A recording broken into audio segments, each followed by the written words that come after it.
Oi, pessoal! E hoje eu vim falar para vocês sobre um assunto um pouco mais técnico, sobre o processo trabalhista do início ao fim. É lógico que para todo o processo ele ter início, precisa da prospecção do cliente, do fechamento do contrato com o cliente, que são assuntos que são bastante abordados aqui no meu perfil, no meu canal do YouTube. Nós já temos bastante conteúdo a respeito. Então hoje esse conteúdo aqui vai ser principalmente técnico para você que é jovem advogado ou é advogado que ainda não está habituado com a prática na advocacia trabalhista, com o PJE, que é o sistema que nós utilizamos para o protocolo, para o acompanhamento processual do processo trabalhista. Então, esse conteúdo é direcionado para você, tá? Jovem advogado ou advogado que atua em outra área e quer migrar aí ou quer acrescentar à sua advocacia também o processo trabalhista, a advocacia trabalhista pró-empregado. Eu falo sempre da advocacia pró-empregado porque é a minha especialidade. Eu atuo em defesa dos direitos dos trabalhadores. Mas, obviamente, que tudo que a gente vai conversar aqui, que eu vou falar para vocês, também é aproveitado para aquele advogado que entender, que prefere, que tenha mais intimidade em advogar para as empresas, as reclamadas no caso. Então, gente, o primeiro passo após você já estar com o contrato, né, fechado com o cliente, já ter prospectado o cliente, primeiro de tudo você precisa se familiarizar com o sistema PJE. O sistema PJE é o sistema utilizado nacionalmente para o processo trabalhista. Diferentemente da esfera civil, que nós temos o EPROC, o TJ, o PROJUDE, outros sistemas, na esfera trabalhista utilizamos somente o sistema PJE em todo o âmbito nacional. E isso facilita também para nós advogados, porque o sistema é o mesmo, o formato de peticionamento é o mesmo, enfim, toda a sistemática ali é igual em todos os estados, o que nos possibilita aí uma maior facilidade quando a gente atua também para pessoas, né, trabalhadores ou enfim, ou empresas que sejam de outras regiões. Então, o primeiro ponto é que você necessariamente precisa ter um certificado digital. Em alguns outros sistemas, é possível que o advogado realize o protocolo sem o certificado digital, apenas com aquele cadastro, com a sua OAB, o seu CPF e uma senha.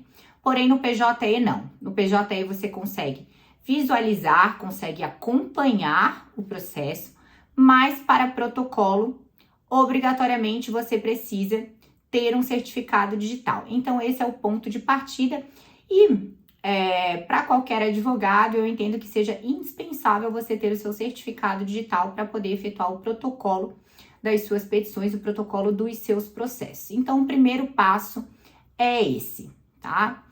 E aí, após você já ter o seu certificado digital, a gente inicia um processo trabalhista com a petição inicial. Isso não foge muito do trâmite de qualquer outra área, mas é bem importante a gente falar. Por quê? Porque existem algumas peculiaridades quando se trata da esfera trabalhista, em especial as peculiaridades que vieram com a reforma trabalhista, que apesar de já ter algum tempo, ela veio, a vigência dela iniciou em novembro de 2017, mas ainda assim gera algumas dúvidas com relação a advogados profissionais que não estejam mais íntimos com a esfera trabalhista. Então, a gente inicia com a petição inicial, tá? Na reclamatória trabalhista, nós vamos abordar todos os pedidos que determinem irregularidades que ocorreram naquela relação contratual. Então, no momento da reunião com o cliente, você vai verificar todas as irregularidades que podem existir que existiram naquela relação contratual. Nós temos alguns pedidos aí que se repetem, como, por exemplo, horas extras, equiparação salarial. Temos também pedidos de adicionais, como periculosidade ou insalubridade, adicional noturno, intervalo intrajornada, interjornada.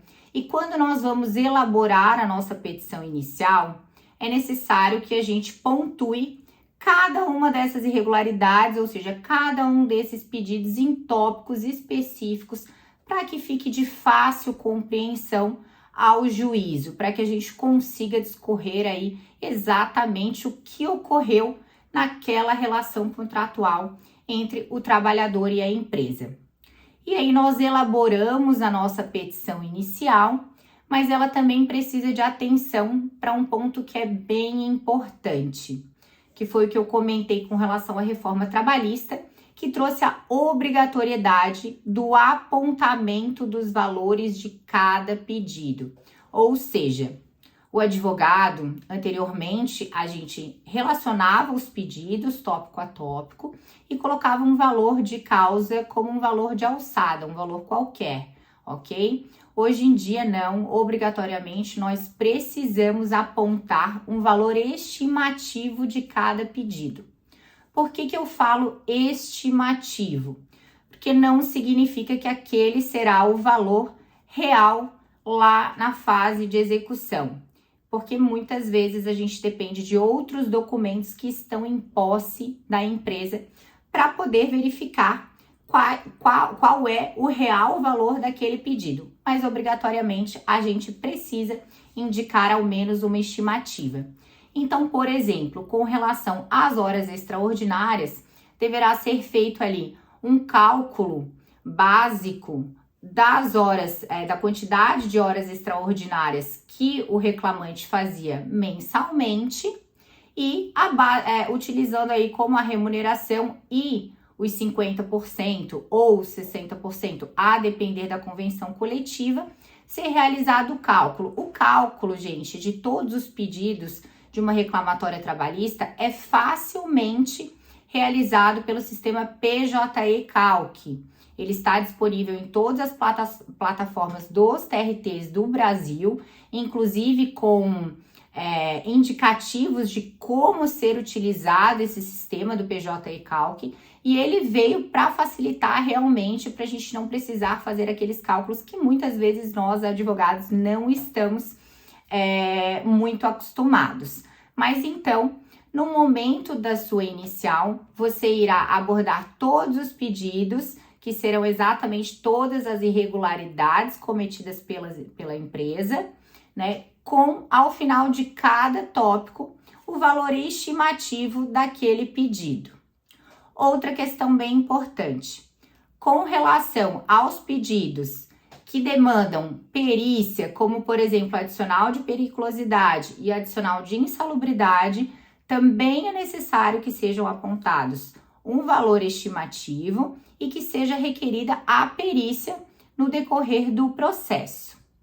E aí, falando de forma resumida, após o nosso protocolo da inicial, que deverá constar também com os seguintes documentos: carteira de trabalho do trabalhador, termo de rescisão contratual, se houver, todos os contra-cheques e olerites que o trabalhador tiver disponíveis, sendo que eu falo aqueles que eles tenham disponíveis, porque isso facilita inclusive para o nosso cálculo e para a gente verificar aquilo que de fato foi pago ou não pela empresa. Mas se você não tiver em mãos todos esses documentos, isso não prejudica o protocolo da sua inicial. Você pode protocolar a inicial e em sede de impugnação à contestação e documentos, que eu vou falar posteriormente, você apresenta eventuais diferenças. Então, você faz o protocolo da sua inicial, anexa a procuração, o pedido de declaração de hipossuficiência, né, que é o pedido de justiça gratuita, também anexa a carteira de trabalho do trabalhador, vai anexar esses documentos se houver, olerites, folha de ponto, se já tiver. Caso contrário, você faz uma estimativa da jornada do trabalhador conforme o que ele alegar e depois verifica o que de fato foi pago ou não, ok? E aí também, se você estiver pedindo algum reenquadramento salarial que esteja abaixo do que está nas convenções coletivas, ou alguma penalidade que conste nas convenções coletivas, da qual aquele trabalhador está vinculado, obrigatoriamente você também tem que juntar os instrumentos coletivos sob pena de preclusão na inicial. E aí também você junta o extrato de FGTS e todos os outros documentos que você entenda ser importantes, tá? Para comprovação desde já dos pedidos do seu cliente. Isso, inclusive, conversas de WhatsApp, e-mails, todas aquelas provas documentais que você já tiver em mãos. E aí, em algumas regiões, em algumas varas do trabalho, no momento já do seu protocolo, quando aparecer ali o comprovante de protocolo, algumas vezes já aparece também a data da audiência de conciliação. Muitas vezes ela ocorre no Sejusc, que é o centro de conciliação que há em diversas regiões, em diversos tribunais regionais do trabalho, e aí você já tem aí a data da sua primeira audiência. Lembrando que na Justiça do Trabalho, as ações que possuem valor inferior a 40 salários mínimos, elas tramitarão sob o rito sumaríssimo e terão apenas uma audiência, a audiência una, salvo as exceções daquelas comarcas que tenham o Sejusc e que daí é marcada uma audiência de conciliação no centro de conciliação e depois a audiência una. Mas é importante bastante atenção nisso, porque em alguns locais não tem o Sejusc, e aí nas audiências, nos processos em que o rito é sumaríssimo, ou seja, com valor de causa inferior a 40 salários mínimos, já será marcada a audiência una, que essa audiência una é o quê? Na mesma audiência, é realizada a tentativa de conciliação e se as partes não conseguirem conciliar, o advogado naquele momento já irá apresentar a impugnação, a contestação e documentos e no mesmo momento também, ato seguinte, serão ouvidas as partes e testemunhas, ok? Então, muita atenção quando você protocolar um processo na esfera trabalhista que ele tenha valor de causa inferior a 40 salários mínimos, ok? Então, continuando, temos a primeira audiência marcada, seja ela de conciliação ou una, tá? E após essa audiência de conciliação, caso não seja obtida, ou será aberto prazo na mesma audiência, ou será aberto prazo para você se manifestar sobre a contestação e documentos. E aí um ponto muito importante também na esfera trabalhista, que é diferente da esfera civil, das outras, da justiça comum, por exemplo, que é a questão da impugnação, a contestação e documentos. Quando a gente fala da justiça do trabalho, não basta nós apresentarmos uma simples réplica, onde a gente vai, resumidamente, rebater o que está na contestação. Aqui na justiça do trabalho, o que tem mais relevância nesse momento processual é a gente impugnar os documentos apresentados pela reclamada. Como, por exemplo, se o seu cliente está pedindo horas extras porque ele informa que o controle de ponto vinha de forma errada, ou era um controle de ponto britânico, ou a empresa não permitia que ele marcasse as horas extraordinárias que ele fizesse, quando a empresa, na sua contestação, apresentar o controle de ponto, as fichas de ponto do seu cliente, você precisa impugnar aquele documento. Caso contrário, vai ser considerado que aquele documento é válido e valerá exatamente o que consta ali naquele documento. Por isso que esse ato é de extrema importância na Justiça do Trabalho. Nós precisamos analisar cada documento que foi juntado pela empresa e verificar se aqueles documentos eles condizem com aquilo que está sendo alegado na inicial. Isso porque a gente sabe que muitos documentos, eles são elaborados unilateralmente pela empresa. Então, eles não traduzem a realidade dos fatos, realmente.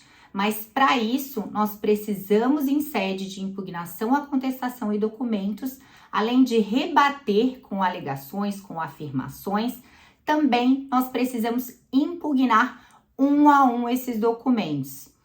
No PJE, cada documento ele é separado por um número de ID que nós chamamos. Então, no momento da sua impugnação, você vai informar exatamente o ID daquele documento que você está impugnando, ok? Isso é de suma importância, esse foi só um exemplo.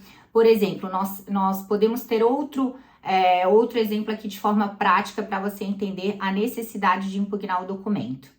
A empresa ela pode apresentar, por exemplo, o termo de rescisão. Vamos supor que o empregado ele não recebeu o termo de rescisão. Ele recebeu um comunicado de desligamento, ele não recebeu as verbas rescisórias e a empresa, na contestação, junta um termo de rescisão. Você vai impugnar aquele termo de rescisão sob o aspecto de quê? Em que pese a empresa ter elaborado aquele documento, aquele termo de rescisão, a empresa não realizou a rescisão formalmente do empregado e também não adimpliu as verbas rescisórias, pedindo inclusive que seja invertido o ônus da prova nesse sentido, para que a empresa traga aos autos o comprovante de pagamento dessas verbas, ok? Então, esse mais um exemplo para que fique bem claro para vocês tamanha importância que tem a impugnação aos documentos quando a gente trata de um processo trabalhista, ok? E aí, gente, continuando aqui, após a impugnação, a contestação e documentos, o juiz normalmente ele pergunta às partes quais são os pontos controvertidos de provas e quais são as provas que as partes pretendem produzir. E aí, partindo daquela premissa de que a empresa ela dispõe de muitos documentos que são elaborados unilateralmente e que muitas vezes eles não traduzem a real relação de emprego, de trabalho entre o seu cliente e a empresa, também é de extrema importância que a gente sempre peça o depoimento pessoal das partes e a audiência de instrução, que é o momento onde nós conseguiremos levar as nossas testemunhas para que elas consigam comprovar as alegações do reclamante. E por que eu falo que a gente precisa comprovar? Porque o ônus da prova, em regra, é de quem alega, também na Justiça do Trabalho. Ou seja, a parte que está alegando, o nosso cliente, ele precisa comprovar aquilo que ele está falando, ok?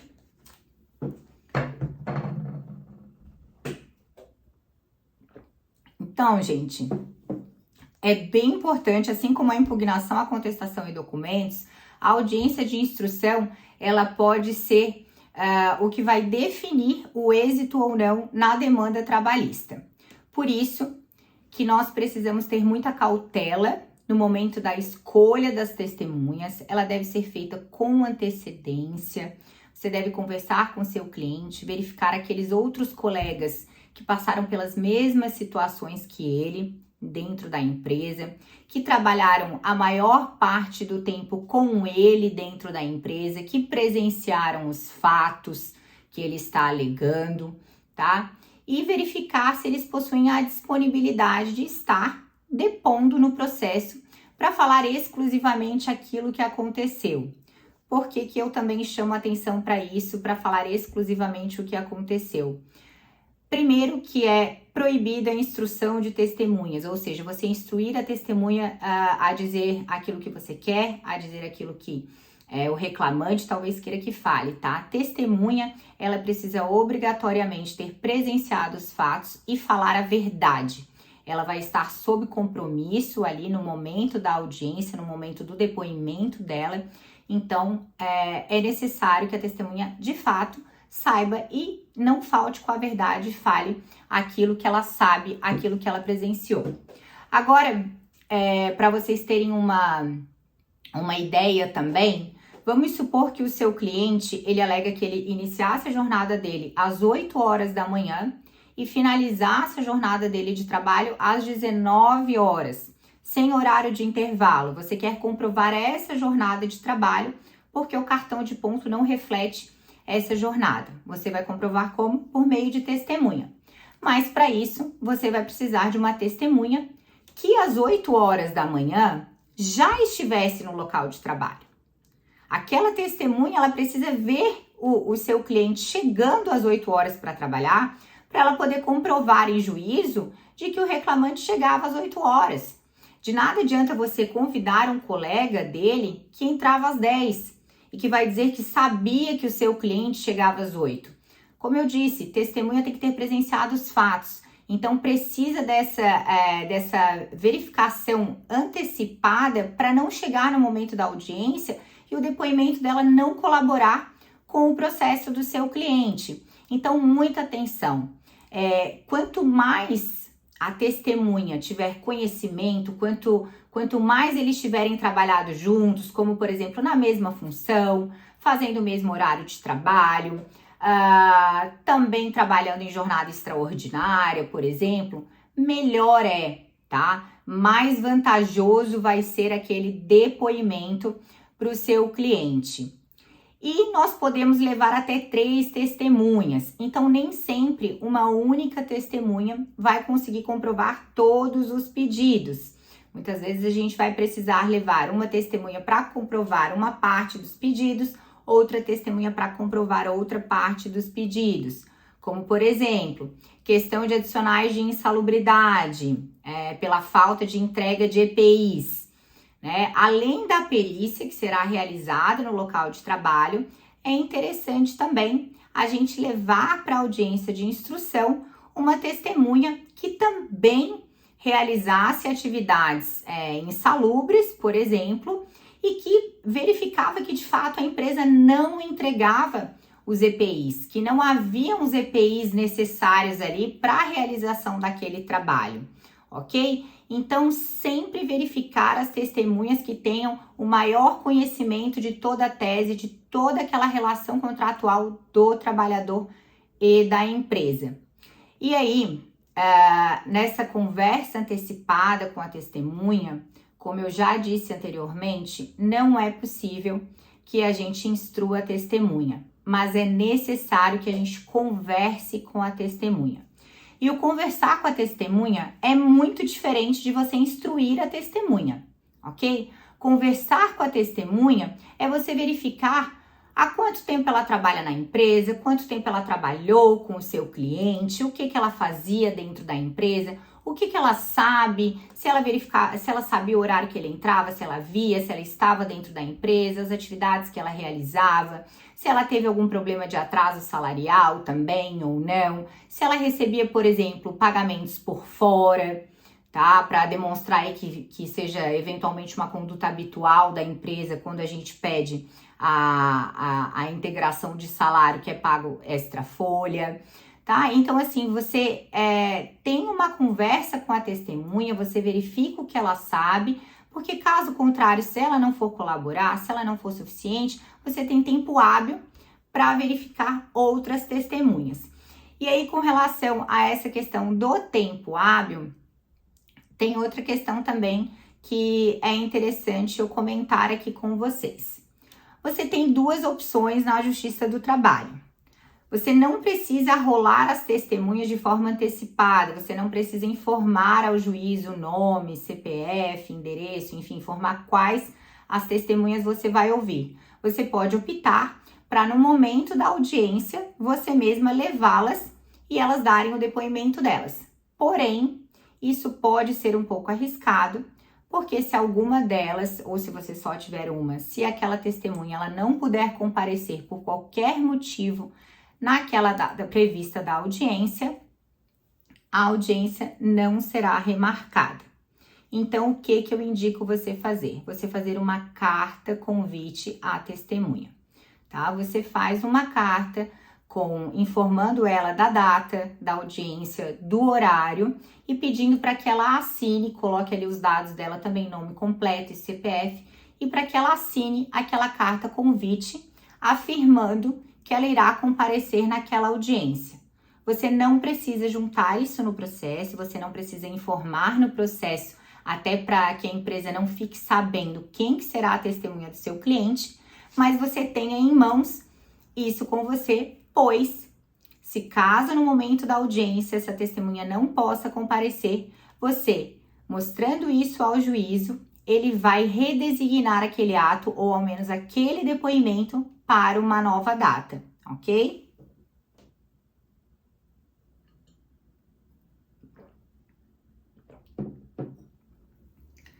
E aí, continuando a tramitação do processo trabalhista, depois da audiência de instrução, a gente já consegue ter uma real ideia de como que vai ser o julgamento do processo. Isso ao menos na maioria dos casos. Por quê? Porque a gente analisa ali como que foi o depoimento do reclamante, como que foi o depoimento do preposto. Bem importante também, ao menos uma sugestão minha, a forma como eu pratico nos meus processos e eu vejo que a gente consegue êxito em muitas situações fazendo isso, é a oitiva do preposto. Por quê? Tem alguns profissionais que eles preferem eles dispensam a oitiva do preposto, que seria do representante da empresa, sob a alegação de que eles sempre falarão aquilo que está na tese de defesa da empresa. Muitas vezes sim, porém muitas vezes a gente consegue uma confissão do preposto da empresa. Por quê? Porque o preposto da empresa, diferentemente da testemunha, ele não precisa ter presenciado os fatos, mas ele obrigatoriamente precisa ter conhecimento dos fatos. Então, se você faz algum questionamento mais específico a respeito da sua tese da inicial ao preposto da empresa e ele afirma que ele não sabe, que ele desconhece, você pode e deve pedir a pena de confissão sobre aquele ponto, porque o preposto obrigatoriamente ele precisa falar os fatos. Ainda que ele fale os fatos que estejam na defesa, que nem sempre coadunam com a verdade, ele precisa falar, ele precisa saber apresentar ali no momento do depoimento dele o que ele sabe sobre aquele fato. Então, eu acho de extrema relevância você sempre ouvir o preposto da empresa, tentar arrancar alguma confissão e posteriormente começar aí a oitiva das testemunhas do seu cliente, tá bom? E aí, após a audiência de instrução, como eu falei, a gente já consegue ter uma ideia aí de como que esse julgamento provavelmente vai se embasar, porque a prova testemunhal ela é uma das provas de maior valor na Justiça do Trabalho. Então, a não ser que tenha uma prova documental que não tenha sido impugnada ou que seja extremamente inequívoca, o julgamento ele vai ter como base os depoimentos das partes e das testemunhas, ok? Lembrando que o depoimento do seu cliente, você não faz perguntas para ele, tá? Quem faz é a parte contrária e o magistrado, mas também é extremamente importante. Se ele falar uma jornada de trabalho, por exemplo, diferente daquela que você alega na inicial, o que vai valer é o que ele falou no depoimento dele, tá? A confissão vale para os dois lados. Então, é sempre bem importante que no momento da elaboração da sua inicial, você também confirme todos os fatos com o seu cliente para que não ocorra essa contradição entre aquilo que foi exposto no nosso processo, na nossa tese inicial e aquilo que o reclamante eventualmente acabe falando de forma contrária no seu depoimento, tá bom?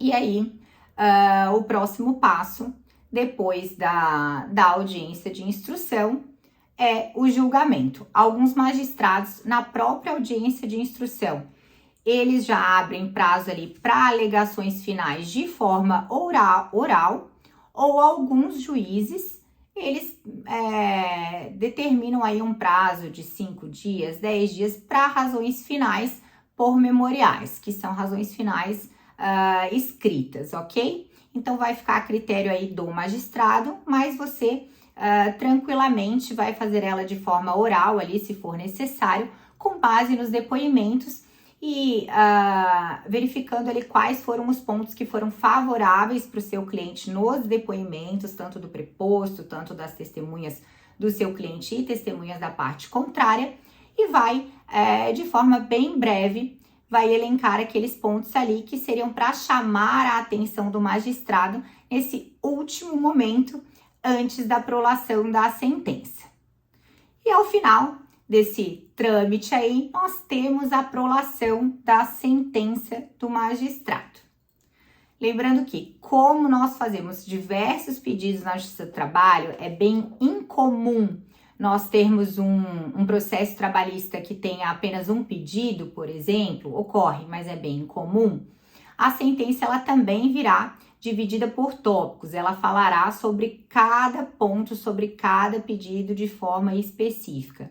E aí vem o seu trabalho de análise de todos aqueles pontos, né, que foram procedentes, principalmente aqueles pontos que foram eventualmente improcedentes na sentença, para verificar a possibilidade do protocolo, tá, de um recurso ordinário, da interposição de um recurso ordinário. Que o recurso ordinário, para quem não tem intimidade na esfera trabalhista, o recurso ordinário é basicamente um recurso de apelação, é aquele único recurso que nós conseguimos rediscutir matéria fática, porém não é possível a gente juntar novas provas, fazer novas provas, a gente rediscute os fatos com base naquelas provas que já estejam no processo, tanto provas documentais quanto com base nos depoimentos das partes. Nós não temos a possibilidade de juntar novas provas, a não ser de forma muito excepcional quando se tratar de um documento novo, mas lembrando, documento que a parte não tinha possibilidade, não tinha acesso lá no momento da inicial, ok? Ou antes da instrução processual, no momento da impugnação, a contestação e documentos. Salvo caso contrário, o juiz não permitirá a juntada de novos documentos. Então, o recurso ordinário, ele parte do princípio também do recurso de apelação, porém ele tem o prazo de 8 dias, diferentemente da justiça comum, que nós temos o prazo de 15 dias. Então, atenção a isso também. E no recurso ordinário, você deve abordar todos aqueles pedidos que foram julgados improcedentes na reclamatória trabalhista do seu cliente, relacionando com as provas existentes no processo. Você apresenta a sua peça, a parte contrária reclamada vai apresentar a contrarrazões, é aberto prazo para contrarrazões. Outra coisa que é muito comum, em virtude de diversos pedidos em um processo trabalhista, é que ambas as partes interponham recursos ordinários de forma concomitantemente. Então, além de você apresentar o seu recurso ordinário, você pode ter aberto um prazo para contrarrazoar o recurso da parte contrária. E aí, antes do julgamento desses recursos ordinários ou do recurso ordinário de uma parte ou de outra, no tribunal regional daquela região onde foi protocolado o processo, haverá a possibilidade de você realizar a sustentação oral perante o tribunal, que será o último momento antes do julgamento do acórdão, antes do voto dos desembargadores. E com relação à sustentação oral, essa é uma das fases que causa muito medo aos advogados, aos jovens advogados, até aqueles advogados mais experientes, mais por se tratar de um momento mais formal, mais solene. Muitas vezes a gente verifica um certo constrangimento, uma timidez, mas eu indico que sempre seja feito. Ainda mais quando a gente vai bater na tecla de algum ponto controvertido, de alguma divergência de entendimento daquele tribunal, porque o que a gente verifica é que às vezes a sentença do magistrado, ela seguiu uma certa jurisprudência, mas o próprio tribunal daquela região tem outros julgados com entendimento diferente. Então, quando a gente quer abordar principalmente essas questões que são bem controvertidas, é muito importante que você se utilize da palavra, que você se utilize desse momento para tentar mais uma vez reaver aquele direito do seu cliente, tentar demonstrar para os desembargadores que tem a possibilidade, que aquilo está previsto na legislação, que aquilo está previsto em jurisprudência, entendimento daquele próprio tribunal ou entendimento do Tribunal Superior do Trabalho. Então, gente, por mais que possa parecer um ato que cause um pouco mais de receio do advogado, de dúvida, faça, realize. Eu sempre falo aqui que a gente não começa de forma perfeita, a gente vai se aperfeiçoando conforme a experiência, com a técnica, com a prática. Então realize sustentação oral. Pense que pode ser o último momento que você pode falar em defesa dos interesses do seu cliente. Então aproveite esse momento processual. E aí, no próprio julgamento, você já terá aí a decisão dos desembargadores, salvo os casos excepcionais que algum dos desembargadores, algum dos julgadores, pedem a reapreciação do processo. Mas em 90% dos casos, naquele momento, você já saberá qual que é a decisão final daquele processo trabalhista. Mas aí, assim como nas outras esferas, nós também temos a possibilidade de recurso para Brasília, que na esfera trabalhista é para o Tribunal Superior do Trabalho, porém com alguns requisitos. O recurso de revista, que é o recurso que nós para o Tribunal Superior do Trabalho, o recurso de revista, ele prevê alguns requisitos e não é mais cabível rediscutir matéria fática.